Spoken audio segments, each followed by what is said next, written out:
فرش التراب يضمني. دو سوال مجھے کرنے ہیں. پہلا یہ کہ جو لوگ دنیا سے چلے جاتے ہیں ہمارے بزرگ، ان کو ثواب پہنچانے کے لیے اگر ہم کسی کو بلاتے ہیں، بچوں کو یا کسی حافظ قرآن کو کہ قرآن پڑھیں، تو کیا وہ ثواب انہیں ملتا ہے؟ دوسرا سوال یہ ہے کہ مرنے کے بعد انسان کی زندگی، کیا جو نیک لوگ ہیں وہ قبروں کے اندر ہی ہیں، اور کیا ان کا کوئی عمل دخل دنیا میں رہ جاتا ہے، یا کیا وہ ہمارے لیے کوئی دعا کر سکتے ہیں یا نہیں؟ پلیز ذرا تفصیل سے اس معاملے میں روشنی فرمائیے. اس میں تو کیٹیگوریکل میرا جواب ہے کہ قطعاً نہیں، بلکہ یہ بدعت ہے.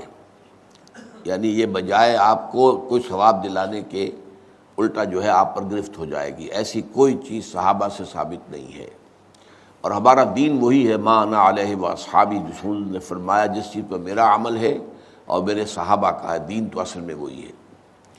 جہاں تک ایصال ثواب کا تعلق ہے، اس میں ہمارے ہاں ذرا کافی مختلف آراء موجود ہیں.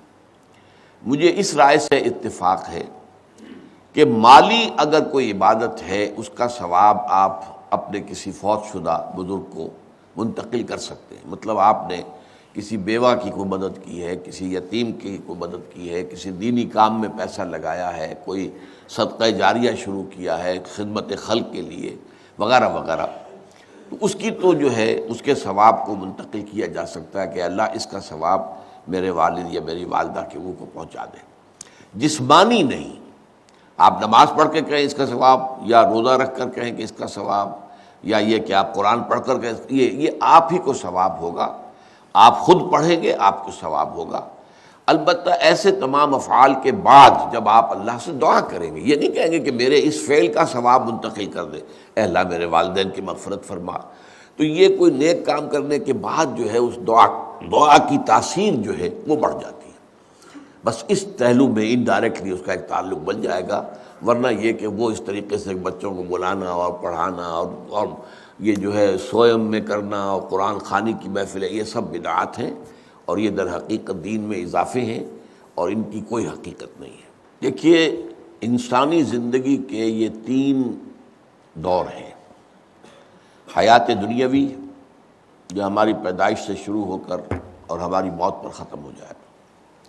پھر حیات برزخی، موت سے لے کر قیامت کے دن تک. اور پھر حیات اخروی ہے، قیامت میں ریزوریکشن کے بعد سے وہ زندگی جو ہے جو جنت یا دوزخ کی ہے. اس میں ان دونوں زندگیوں کے بارے میں تفصیل سے کوئی بات کرنا بالکل غلط ہے، اور اس سے فتنے پیدا ہوتے ہیں. ظاہر بات ہے کہ قبر، جسم تو قبر میں رہتا ہے، اس میں تو کوئی شک ہی نہیں ہے. روح کہاں جاتی ہے؟ کیا وہ بھی قبر ہی میں رہتی ہے یا کہیں اور چلی جاتی ہے؟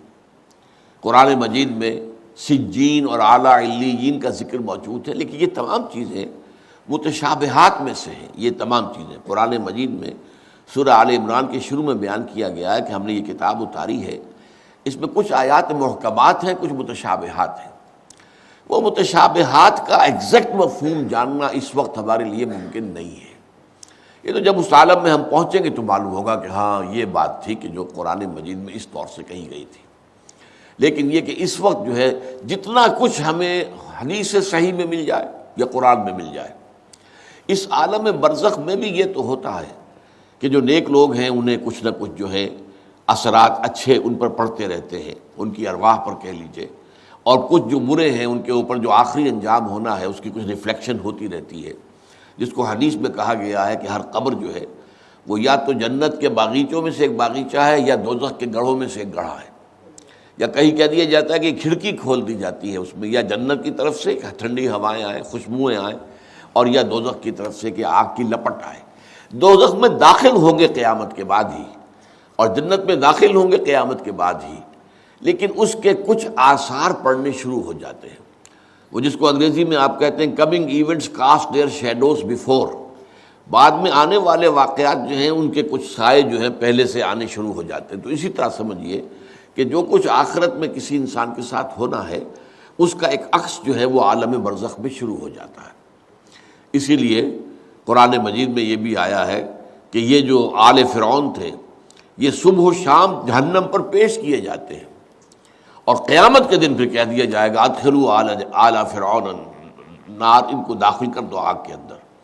تو یہ اس حد تک، باقی یہ ہے کہ تفصیل میں جانا، ہاں ایک رائے ہے، یہ شاہ ولی اللہ دہلوی رحمۃ اللہ علیہ کی ہے، اگر ان کی رائے نہ ہوتی تو میں اسے بیان بھی نہ کرتا، لیکن یہ کہ وہ ایک بہت بڑے محدث اور بہت مفکر اور دین کے فلسفے سے بہت بڑے واقف انسان تھے۔ انہوں نے کہا کہ جو اولیاء اللہ ہوتے ہیں، اللہ کے نیک بندے، اللہ کے بندے، ان کے انتقال کے بعد ان کی روحوں کو بھی اللہ فرشتوں کے طبقہ اسفل میں شامل کر دیتا ہے۔ یہ فرشتے ہیں نا، اس وقت بھی موجود ہیں۔ ابھی شاید اگلے ہی جمعے میں وہ حدیث جو ہے اس کا بیان آئے گا کہ جب بھی کسی گھر میں، اللہ کے گھر میں کچھ لوگ اس لیے جمع ہوں کہ اللہ کی کتاب پڑھیں اور سمجھیں اور سمجھائیں، تو ان کے اوپر فرشتے گھیرا ان کا ڈال لیتے ہیں، اور ان پر اللہ کی طرف سے سکینت نازل ہوتی ہے اور رحمت نازل ہوتی ہے، اور اللہ ان کا ذکر کرتا ہے فرشتوں کے پاس، دیکھو میرے بندے، تم کہتے تھے یہ فساد مچائے گا، دیکھو یہ بھی تو ہے نا جو میرے کلام کو پڑھنے کے لیے میرے گھر میں جمع ہیں۔ تو فرشتے ہیں موجود، ہم میں سے ہر ایک کے ساتھ 2 فرشتے موجود ہیں۔ تو یہ فرشتہ اسفل ہے، سب سے نیچے، جو دنیا کے کاروبار کو چلانے میں اللہ تعالیٰ کے سول سرونٹس ہیں، پھر اس سے اوپر کے فرشتے ہیں، اس سے اور اوپر کے فرشتے ہیں، پھر مقربین ہیں جو اللہ تعالیٰ کے قریب ترین فرشتے ہیں۔ لیکن یہ کہ ملائکہ کے طبقہ اسفل میں شامل کر لیتے ہیں تاکہ جو کام اللہ تعالیٰ ملائکہ سے لیتا ہے وہ ان سے بھی لینے شروع کر دیتا ہے۔ لیکن ہمیں یہ اجازت نہیں ہے کہ ہم فرشتوں کو پکار کر کہیں کہ اے فرشتے، اے جبریل، اے میکائیل، یا فلاں، اے منکر، جو یا میرے جو ہے کرامن کاتبین، میرا یہ کام کر دو۔ نہیں، یہ شرک ہو جائے گا۔